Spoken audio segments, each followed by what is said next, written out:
அன்பே சிவம் மனமே குரு என்றுணர்த்திய குருவே போற்றி. எனக்குள் இறைவனை உணர வைத்த குருவே போற்றி. முருகர், அம்பாள், சிவம்லாம் சொல்கிறாங்களே, இது என்ன சாமி இந்து மதத்தில்னா ஒவ்வொரு ஏக்கம்பாவும். நீ என்னம்மா, யார் நீ? என்ன நான் மனுஷன்னாரு. மனுஷன்னு சொல்லிட்ட போதுமா, கை காலெலாம் இருக்குது இல்லை உனக்கு நாமான்னாரு. அப்போ கை கால் தலை உடம்பு எல்லாம் சேர்த்து தானே நீ மனுஷன். அது மாதிரி சக்தி, சிவம், முருகன், விநாயகர்னு வச்சுக்குது உள்ளே இருக்கிற பொருளுக்கு பேர் பார்த்து அப்படின்னு.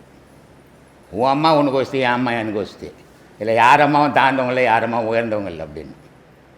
அது மாதிரி இந்த மாதிரி கேள்விகளை கேட்குறாங்க, உதவி மற்ற கேள்விகள். இது நம்ம யார், எதுக்கு வந்தோம், என்ன செய்கிறோம், எதை தேடணும், அதை விட்டுறோம். எதையோ ஒரு ஃபோன் நம்பர் கிடச்சிச்சுன்னா போதும் கேள்வி கேட்டேன். நேற்று ஒரு அம்மா இப்போ ஆவடியிலேருந்து ஃபோன் பண்ணுறாங்க, எனக்கு ஒரே பையன் சாமி, அவன் வாழ்க்கை எப்படி இருக்குன்னு நான் ஜோசியமாக பார்த்துங்கிறேன். நான் என்ன பேசுகிறேன்னு கூட தெரியல அவங்களுக்கு. அந்த மாதிரி கேள்விகள்லாம் கேட்கக்கூடாது. சொல்லுங்கள் சாமி. காம உணர்வே இல்லாமல் எப்படி சாமி இருக்கவே செத்து பண்ணால் இருக்காது, செத்துட்டீன்னா இருக்காதுப்பா.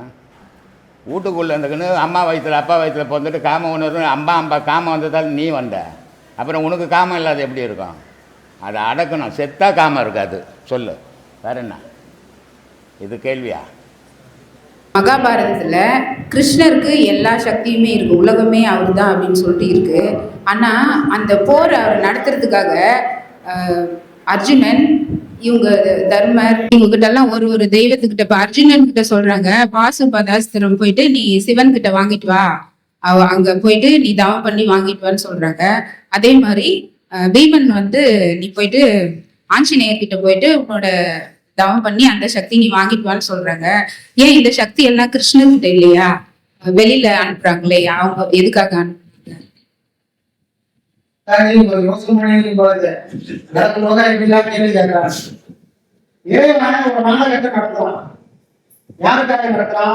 மகாபாரதங்கிறது ஒரு இதிகாசம், ஒரு நாடகம்.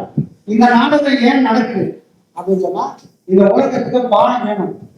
எத்தனை ஆயிரம் வருஷம் ஆனாலும் இந்த மகாபாரதத்துக்கு ராமாயணத்துக்கோ இணையான ஒரு நாடகம் யாரும் கொண்டு வரவே முடியல. அப்ப இவ்வளவு காலத்தையும் தாண்டி ஒரு விஷயம் நிக்குதுன்னா, சத்தியம் இல்லைன்னா அது நிக்குமா? கற்பனை இருந்தா நிக்குமா? அப்ப அதுல ஏதோ ஒரு சத்தியம் இருக்குது. நம்ம அறிவு கேட்கல, நான் என்ன சொல்லியிருக்கிறேன், பெரிய சும்மா எப்படி ஏற்றலாம் வாழ முடியும் அப்படின்னு நாம் சொல்றோம். ஆனா சத்தியம் இல்லாத எதுவும் பாடம் கட்டுறது நிற்கவே முடியாது. அப்போ மகாபாரதத்துல கிருஷ்ணனுக்கு எல்லாமே தெரியும், எல்லாம் தெரியும்ல. அவர் பிறந்த அதுக்கு கூட எவ்வளவு காலம் காத்திருக்கலாம். ஏன் அதை காரணம்னா, அவர் தான் கடவுள் பிறந்தான். எதுவுமே யாரும் தெரிஞ்சு போச்சுல. அப்ப அவனை காப்பாற்ற வேண்டியது அவன் அம்மா அப்பா காப்பாற்ற வேண்டியதானே. ஒண்ணு அப்பவே தப்பிச்சு வெளியே போனான், திருட மாதிரி போறானே, எதுக்காக போனான்? இந்த உலகத்துக்கு பாடம் எடுக்கிறான். ஒரு கீரைய சோழன் முடிவு பண்ணிட்டான். பஞ்ச பாண்டவர்கள் எல்லாரும் பலசாலிதான். ஏன் அர்ஜுனனை போய் தேர்ந்தெடுத்தான்? இவனே சொல்லிக்கலாம, தனியாக படைச்சிருக்கலாம. எதுக்காக அர்ஜுனனை தேர்ந்தெடுக்கிறான்? சரி, பஞ்ச பாண்டவர்கள் விட்டுடு. கௌரவங்கள் எவ்வளவு அதிகாரி இருக்கிறான், எவ்வளவு பலசாலி இருக்கிறான், எவ்வளவு ஞானம் விதவனாங்கதான் இருக்கிறான். ஏன் அவங்க எல்லாம் சொல்லாம அர்ஜுனன் கிட்ட போய் வீர உபதேசம் கிருஷ்ணன் செய்யலாம்? நீங்க மட்டும் தான் கேள்வி கேட்கணுமா? நான் கேட்கக்கூடாதா? அவரு வில்லாளி என்றாலியா? வில்லாளி கேள்வி வரணும்ல. வில்லாளியா? தண்டை சொல்றதுன்னா உதவும். இவங்க ஞானத்தை போதிக்கிறான். அப்போ அவன் யாருக்குமே இல்லாத ஒரு தகுதி, நாமெல்லாம் பார்க்காத ஒரு பக்கத்தை கிருஷ்ணன் அர்ஜுனன் கிட்ட பார்க்கலாம். அது என்ன அது பக்கம் சொன்னா, இவன் ஒருத்தருக்கு தான் ஞானம் இருக்குது, அந்த ஞானத்தை வீரம்ன்ற ஒரு அடையாளம் மறைக்குது. அப்ப வீரத்தை நான் வெளிப்படுத்தணும்னா இவனுக்கு ஞானத்தை உணர வைக்கணும். கிருஷ்ணன் ஒரு விஷயமா சொல்லிட்டு வரான், அர்ஜுனன் உங்க மாதிரி ஊங்கோட்டி இல்லை. ஒருவர் விஷயத்தை சொல்லும் போதும் கிருஷ்ணன் எது கேள்வி கேட்கிறான்? யாரால கேள்வி கேட்க முடியும்? யாரும் ஒருத்தர் உள்ள வாங்கி இருக்கிறாங்களோ அவங்களுக்கு தான் கேள்வி வரும். அப்ப அர்ஜுனனை தவிர யாருமே ஞானத்தை உள்வாங்கின்னு கிருஷ்ணன் கிட்ட கேட்கக்கூடிய நிலையில யாருக்கும் தகுதி இல்லை. கௌரவர்களுக்கும் தகுதி இல்லை, பஞ்ச பாண்டவர்கள் யாருக்கும் இல்லை, ஒரே ஒருத்தன் மட்டும்தான், அது அர்ஜுனனுக்கு மட்டும்தான் இருக்கு. அப்போ இதெல்லாம் எதுக்காக சொல்றான்? நாம கூட அபிமன்யு மாதிரி ஆகக்கூடாதுன்னா ஐயா மாதிரி ஒரு கிருஷ்ணன் வந்து நம்மளெல்லாம் மாதிரி ஆத்மா முயற்சி பண்றாரு. அபிமன்யுக்கும் தெரியும், உன்னையே ஒண்ணு தெரியாது. இவனுக்கு போ தெரியும், திரும்பி வர தெரியாது. போயிருந்தது எல்லாரும் போயிடலாம், திரும்ப வரவழைய பண்ணுமா? அபிமன்யு செத்த மாதிரி நானும் செத்துருவேன். அப்போ இங்க அபிமன்யை உருவாக்கத்துக்கு எல்லாரும் அர்ஜுனன் ஆகணும். அப்பதான் ஈரேந்திர ஞானத்தை அர்ஜுனன் பண்ண மாதிரி ஐயாவோட ஞானத்தை நாம் எல்லாரும் உணர முடியும். ஒரு பதிலின் மூலமா அவங்க எங்கேயுமே முடிக்கவே இல்லை. நிறைய சொல்லியிருக்கிறேன், ஐயா எங்கேயுமே ஒரு கேள்விக்கு பதில சொல்லிட்டு அவ்வளவுதான் இந்த கேள்வி பதில் அப்படின்னு முடிக்கவே மாட்டாரு. அந்த பதிலுக்கு பின்னாடி ஒரு கேள்வியை சூட்சமா மாற்றி வச்சிருப்பாரு. அறிமுகவங்க ஞானம் உள்ளவங்க யாராவது திருப்பி நம்ம கிட்ட கேட்க மாட்டாங்களா, என்கிட்ட இன்னொரு விஷயத்த வாங்கிக்க மாட்டாங்களா அப்படின்னு காத்திருந்தாரு. ஆனா நமக்கு அவ்வளவு பக்குவம் இல்லை. அவரையும் புரிஞ்சுக்க, அவரோட ஞானத்தையும் புரிஞ்சுக்கிறதுனால நம்ம கேட்டதுக்காக பதில் சொல்றாரு அப்படின்னு எல்லாத்தையும் வாங்கிக்கிட்டு போயிருக்கோம். ஒரு ஞானி எங்கேயுமே புஸ்தகம் வச்சு தன்னோட வாழ்க்கையிலும் தன்னோட வார்த்தையிலும் குறிக்க முடியாது. அது வராங்களோ யாரெல்லாம் உண்மையிலே வேட்கை இருக்குதோ அவங்களுக்கு உடலால மறைஞ்சாலும் உயிரால பதில் கிடைச்சிக்கிட்டே இருக்கும். அந்த பதில இன்னைக்கு நமக்குள்ள பல பேர் அதை அனுபவிக்கிறோம். ஐயா, என் மனசுல ஒரு கேள்வி இருக்குது, அந்த கேள்விக்கான பதில் ஒரு வீடியோ மூலியமாவோ இல்லை ஒரு சிந்தனை மூலியமாவோ எனக்கு வருது. அந்த விதை யாரு அப்படின்னு சொன்னா கிருஷ்ண மாதிரி ஐயா வந்து நமக்கு உபதேசம் பண்ணலாம். புரியுதுங்களா? அப்போ அவன் ஏன் பண்ணலை அப்படின்னு சொன்னால், அவன் பண்ணால் நமக்கு படிக்கக்கூடிய பாடமாக இருந்திருக்காது. அது தெய்வத்தோட லீலையாக மாட்டிருக்கு. அதில் நம்ம பாடமே கற்றுக்க முடியாது. மனுஷனை வச்சுக்கின்னு மனுஷனை சண்டை போட விடுறான். அப்போ இவங்க ரெண்டு பேரையும் உதாரணமாக ஒருத்தன் பார்க்குறான். அவன் யார் கூட இருக்கிறான்? பலத்தை நம்பி ஒரு குரூப் இருக்குது, பகவானை நம்பி ஒரு குரூப் இருக்குது. பலத்தை நம்பின எல்லாரும் சத்தான், பகவானே கதின்னு இருக்கிற எல்லாரும் வாழ்ந்துன்னு இருக்கிறோம். அதனமா இதை உலகத்துக்கு சொல்கிறதுக்கு தான் அவன் கீதையை சொல்கிறான். இவ்வளோ பெரிய நாடகத்தை அவன் நடத்துகிறான். எல்லாமே வாழ்க்கையில் பாடம்தான்.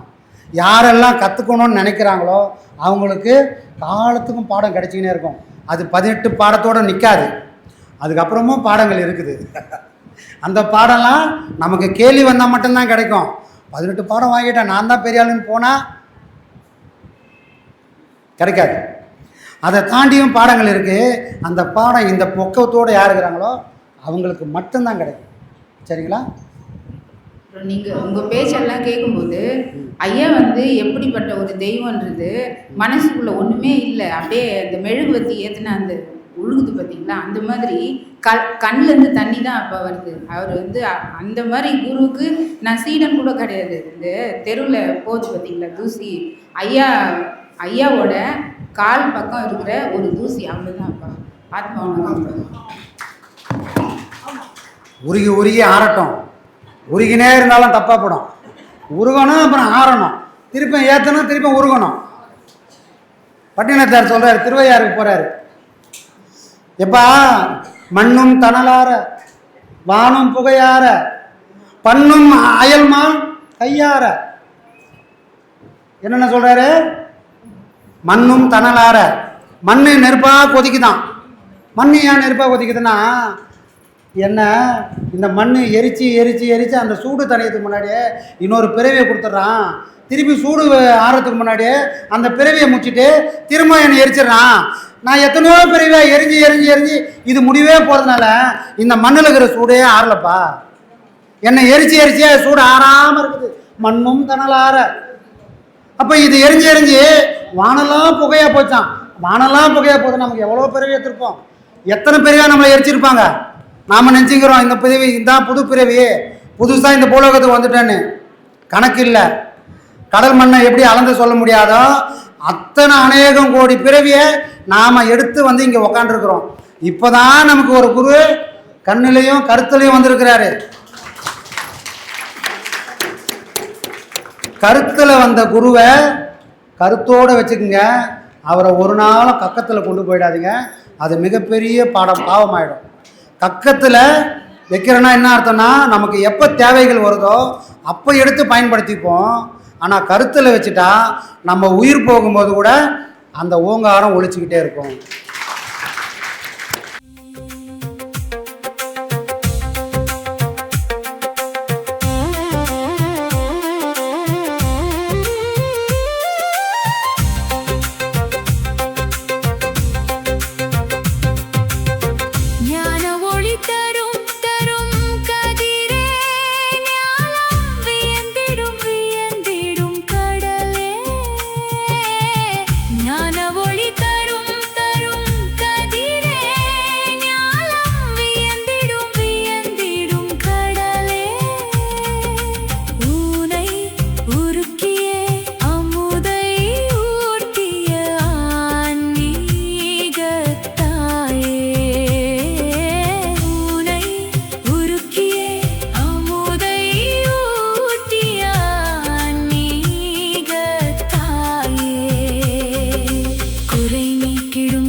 சரணம் சரணம்